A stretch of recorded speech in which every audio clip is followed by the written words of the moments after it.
Hello दोस्तों, स्वागत है आप सभी का डीएसएन की माइंड ब्लोइंग क्लासेज में।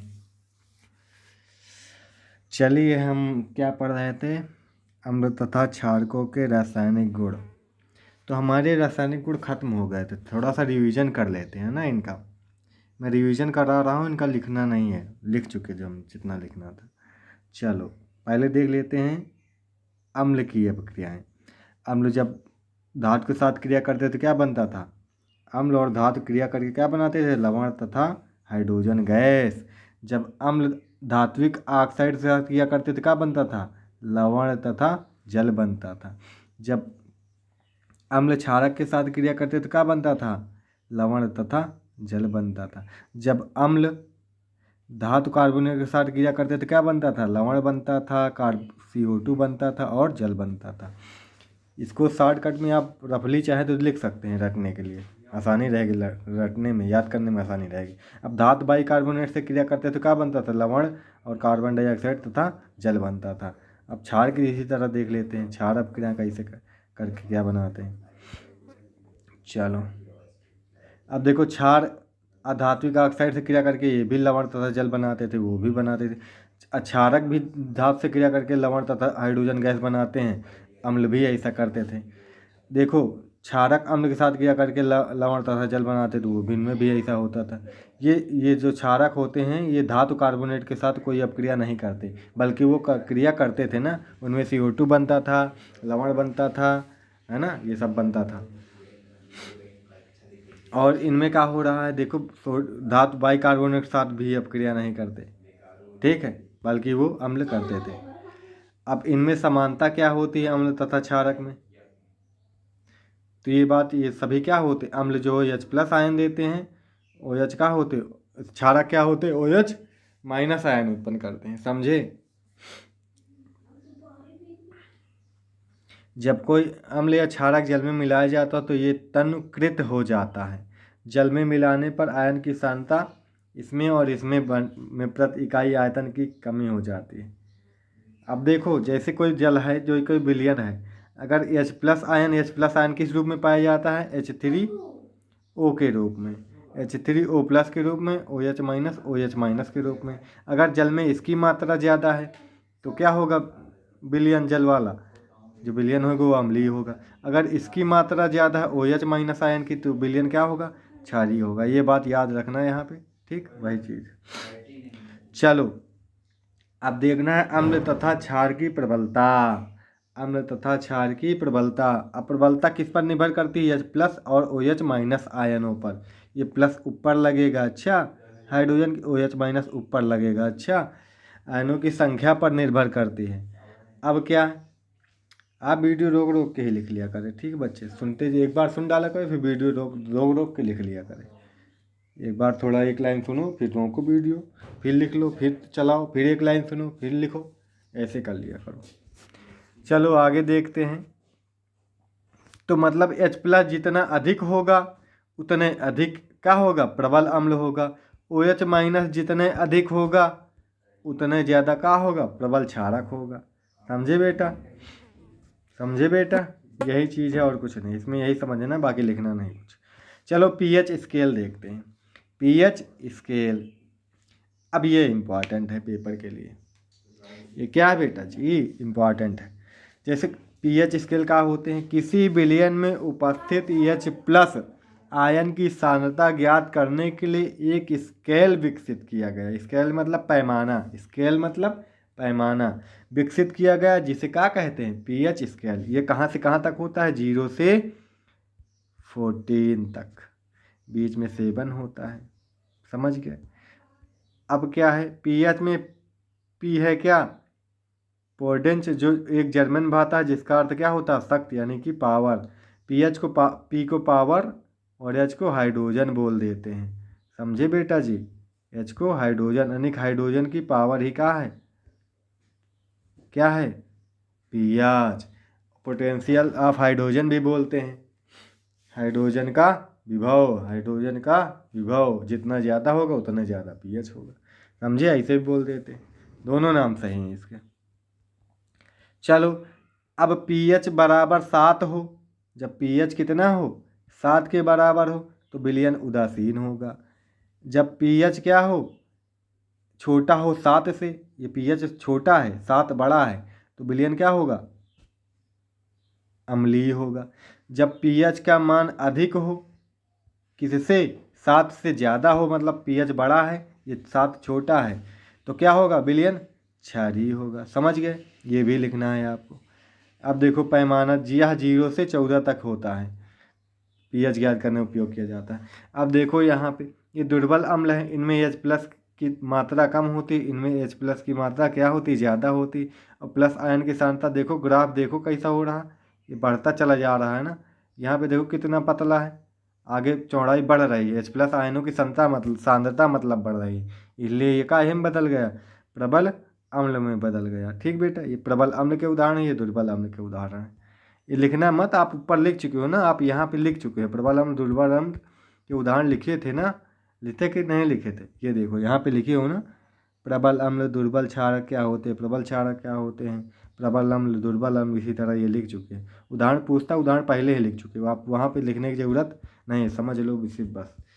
समझे कि प्रबल अम्ल कैसे बनता है, दुर्बल अम्ल कैसे बनता है, वही समझा रहा है यहाँ पे, समझे। इसी तरह इसमें दुर्बल अम्ल है, यहाँ इनमें OH की मात्रा क्या होती कम होती, इनमें अधिक होती, इसलिए प्रबल क्षारक है। ठीक है। अब बढ़ती हुई अम्लीय 7 से जितना कम मान होगा उतने ज़्यादा क्या होगा अम्लीय प्रकृति का होगा। 7 से जितना ज़्यादा होगा उतने ज़्यादा क्या होगा क्षारीय प्रकृति का होगा। और बीच अगर 7 मान है तो क्या होगा उदासीन होगा।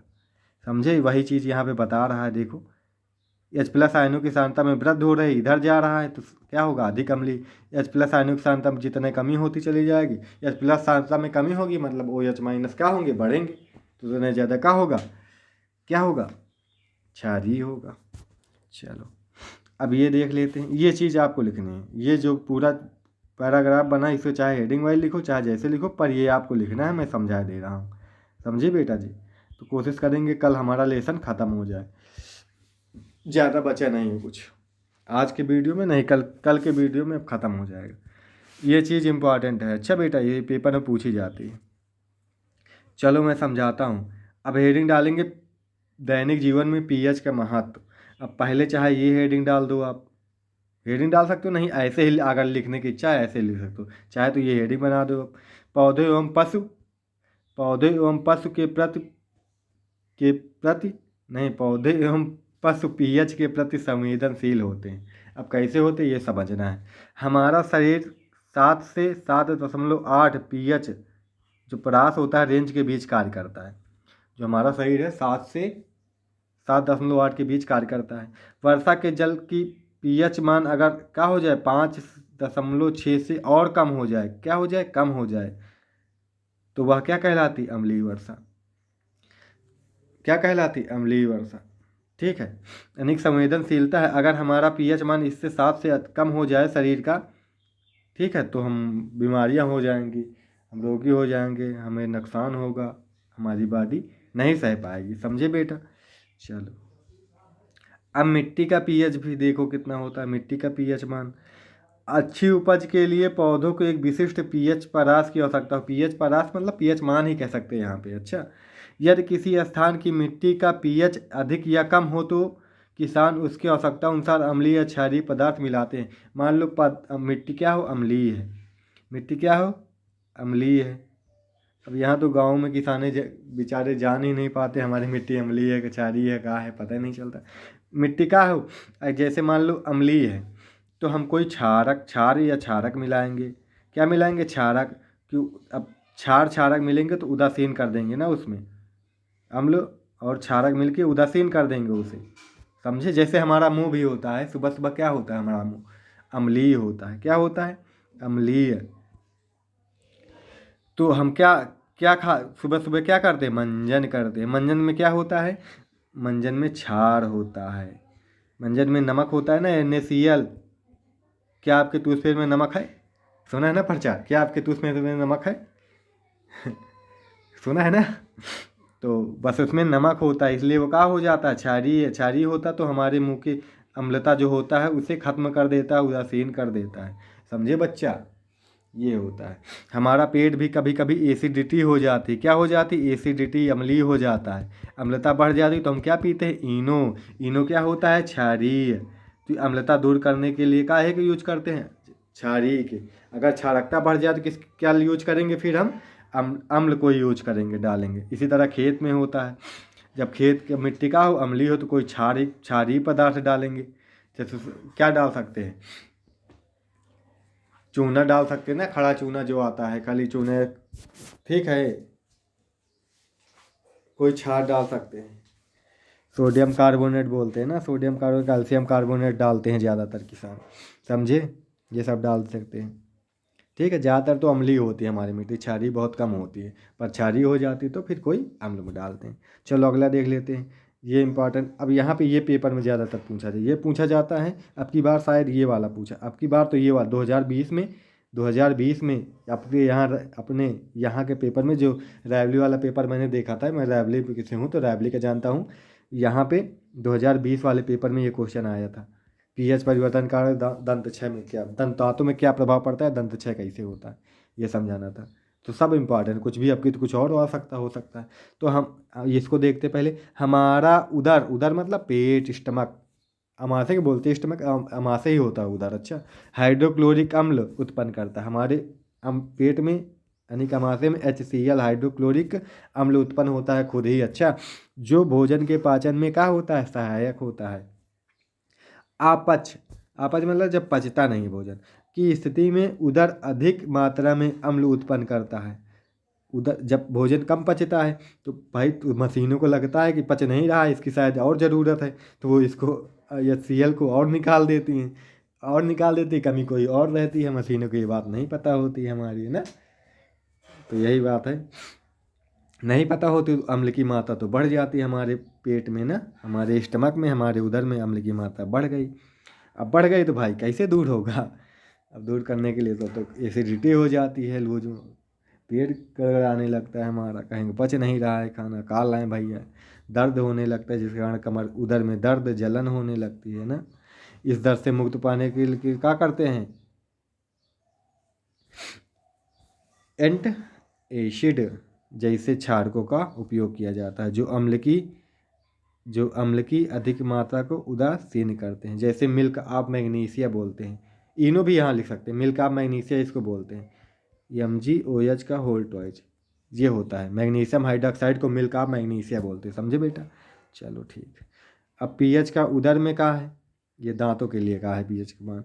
मुंह के पीएच मान कितना होता है, 5.5 से कम होने पर दांतों का क्या होने लगता है, क्षय। हम बताए थे अम्ल बहुत खतरनाक होते हैं, समझे। और जो हम कोल्ड ड्रिंक, कोका कोला ये सब पीते हैं ना, इनके सब पीएच मान 4 से कम ही होते हैं। शायद ही कोई कोका कोला होगा, ये जो माजा वाजा कहते हैं ना, सब अच्छे हैं। माजा वगैरह का पीएच मान 5 से कम होता है, शायद 4-5 ऐसे भी 3 से 5 के बीच होता है शायद, आई थिंक, याद नहीं मेरे को एग्जैक्ट। पर 3 से कम नहीं होता, 5 से ज़्यादा नहीं होता, इसी के बीच में करता है, वो भी अम्लीय होता है, समझे। और भी जो स्प्राइट पीते हैं, कोका कोला पीते हैं, इनके 3-3 मान होते हैं, 2.5, 2.4, इस तरह पीएच मान होते हैं इनके। तो सोचो ये नुकसानदेह है कि हानिकारक ही लाभदायक है, अब तुम खुद सोचो, समझे। जब हमारे मुंह का पीएच मान क्या होता है, 5 से कम, दांतों का क्षय होने लगे, मतलब दांत कटने लगते हैं। ये इसका क्षय मतलब ह्रास होने लगता है, कमी होने लगती है, दांत पतले हो जाएंगे, धीरे धीरे घिस जाएंगे, कमज़ोर हो जाएंगे ना। दांतों का इनेमल जो होता है, इनेमल हमारे शरीर का सबसे मजबूत भाग है, दंतवल का, दांतों के ऊपर जो चढ़ा होता है ना, कैल्शियम फास्फेट से बना होता है, जो शरीर का सबसे कठोर पदार्थ होता है। ठीक, ऑब्जेक्टिव पूछता है शरीर का सबसे कठोर पदार्थ कौन होता है, इनेमल मेरे दांतों में पाया जाता है। यह जल में नहीं घुलता, जल में भी नहीं घुलता, लेकिन यह पीएच मान 5.5 से कम होने पर संक्षारित हम पढ़ाए हैं ना बेटा, संक्षारण पढ़ाए हैं ना पहले लेसन में, पढ़ा है ना, एक तरह की रासायनिक अपक्रिया है, लोहे में जंग लगना जैसे एक तरह का रासायनिक अपक्रिया है, लोहे को जंग खा डालता है ना, लोहा कमज़ोर हो जाता है, उसी तरह ये पीएच मान कम हो जाता है तो दांत हमारा संक्षारित होने लगता है, धीरे धीरे कमज़ोर होने लगता है, समझ गए। इसके लिए का दंत मंजन उपयोग करते हैं, है ना, उदासीन बनाने के लिए। चलो दंत मंजन करना चाहिए ना। चलो अगला देखते हैं, पशुओं एवं पौधों द्वारा उत्पन्न रसायनों की आत्मरक्षा से इनका क्या मतलब है देखो हम समझ लेते हैं। मधुमक्खी का डंक एक अम्ल छोड़ता है। जब मधुमक्खी डंक मारती है, काटती है, तो उसके अम्ल छोड़ती है वो। ठीक है, वो अम्ल ही हमारे अंदर जलन पैदा करता है। वो अम्ल के कारण ही हमारे अंदर दर्द होता है, हम जलन का अनुभव करते हैं। समझे? डंक मारे गए अंक में अगर बेकिंग सोडा का उपयोग किया जाए तो क्या मिलता है? आराम मिलता है। अगर जहाँ पे डंक मारे मधुमक्खी या ततैया जो बोलते हैं सब, ठीक है, बिच्छू जो होता है वो भी डंक मारता तो वो भी अम्ल छोड़ता है। इन सब में अगर कोई क्षारीय पदार्थ उसमें लगाया जाता है तो क्या मिलता है? आराम मिलता है। समझे? अब आप इसके डॉक्टर बन गए। ठीक है, कोई बिच्छू काटे या फिर कुछ काटे तो कोई क्षारीय पदार्थ बेकिंग सोडा अगर आपके यहाँ है तो आप लगा सकते हैं। ठीक, अब नेटल जो होती है, नेटल का भी मार डंक वाले बाल मेथनोइक अम्ल छोड़ जाते हैं। अब क्या छोड़ जाते हैं नेटल में? ये क्या छोड़ जाते हैं? डंक वाले बाल मेथनोइक अम्ल, ये भी अम्ल छोड़ती है। जब अम्ल पहुंच जाता है तो ये भी जलन और दर्द करता है। इसका इलाज डंक वाले स्थान पर डाक पौधे की पत्ती रगड़िए। अब डाक पौधा कौन सा होता है बेटा जी, आप गूगल कर लेना, मेरे को भी एग्जैक्ट नहीं पता है ये। अच्छा, मतलब कोई ये क्षारीय होता है, अम्ल छोड़ता है तो इसकी पत्तियाँ क्या होंगी? क्षारीय रस होगा उनमें, क्षारीय होगा तो वहाँ पे रगड़ेंगे हम तो उसकी अम्लता को खत्म करेगा, उदासीन बनाएगा। ठीक, समझ गए? चलो ठीक, आशा करते समझ में आया होगा। डाक पौधा क्या है बेटा मेरे को नहीं मालूम है, नहीं तो मैं बताता आपको, पहली बार नाम सुन रहा हूँ मैं। ठीक है, अब अलग अलग बुक में लिखा रहता है, इसमें डाक है, मैंने ध्यान नहीं दिया, नहीं तो मैं ढूंढ के लाता आपको दिखाता। चलो आप गूगल कर लेंगे। अच्छा, गूगल करेंगे, लिखेंगे डाक प्लांट या डाक पौधा, वॉइस मैसेज कर देंगे, वॉइस में बोल देंगे आवाज़ में अपनी, तो फोटो दिखा देगा वो। ठीक, सब कुछ इसके बारे में आ जाएगा। अब देखो प्रबल अम्ल क्या है? लवणों की अम्ल। प्रबल अम्ल प्रबल क्षारक मिलके क्या बनाते हैं? उदासीन लवण। अब प्रबल अम्ल दुर्बल क्षारक मिलके अम्लीय लवण बनाते हैं। ये बात हम पहले पढ़ चुके हैं। अगर प्रबल क्षारक दुर्बल अम्ल है तो क्षारीय लवण बनेगा। समझे? लवण जो होता है वो उसका पीएच मान, उदासीन लवण है पीएच मान 7, अम्लीय है तो पीएच मान जो होगा 7 से कम, क्षारीय है तो 7 से अधिक पीएच मान। अब हमें लवण ही पढ़ने हैं। समझे? अब हमें लवण ही पढ़ने। देखिए कितने मिनट की वीडियो बना बेटा, 17 मिनट का वीडियो हो गया। अब हम कल कोशिश करेंगे, कितने हैं? 1 2 3 4 5, कोशिश करेंगे कल कल समाप्त कर लेंगे ये लेसन। ठीक है बेटा, कल ये सब जितने ये बचे हैं ना, कल इनको हम जितने लवण बचे हैं इनको ख़त्म कर लेंगे, फिनिश हो जाएंगे, कल हमारा लेसन ख़त्म हो जाएगा। ठीक बेटा, आप टेंशन मत लो। अब मैं अभी जितना करा रहा हूँ करते जाओ। जो क्वेश्चन 2 साल में पूछे गए हैं ना बोर्ड में एनसीईआरटी के या फिर इधर उधर से, मैं सब अभी एनसीईआरटी के जो क्वेश्चन होंगे ऑब्जेक्टिव वाले बुक में वो सीधे आ जाते हैं पेपर में। मैं अब जब सिलेबस ख़त्म हो जाएगा मैं पूरे ऑब्जेक्टिव करा दूंगा हर एक लेसन के एनसीईआरटी वाले।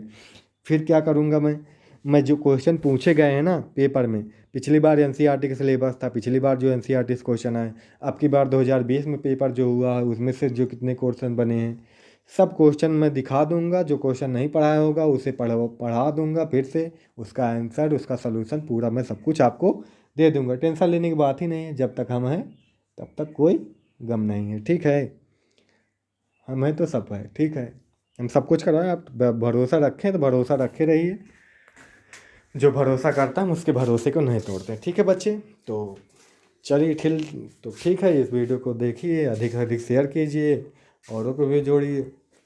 ठीक है, जो 9वीं 10वीं में है उन सबको बताइए हमारे चैनल के बारे में, सभी पढ़े सभी बढ़े। ठीक है बच्चे, तो ठीक है, फिर मिलेंगे अगली वीडियो में कल। फिर ये आप नोट्स बना लेना पूरी करके, अगली वीडियो में लेसन पूरा हो जाएगा, मुझे दिखा देना। ठीक है बच्चे, तो ठीक है, थैंक यू।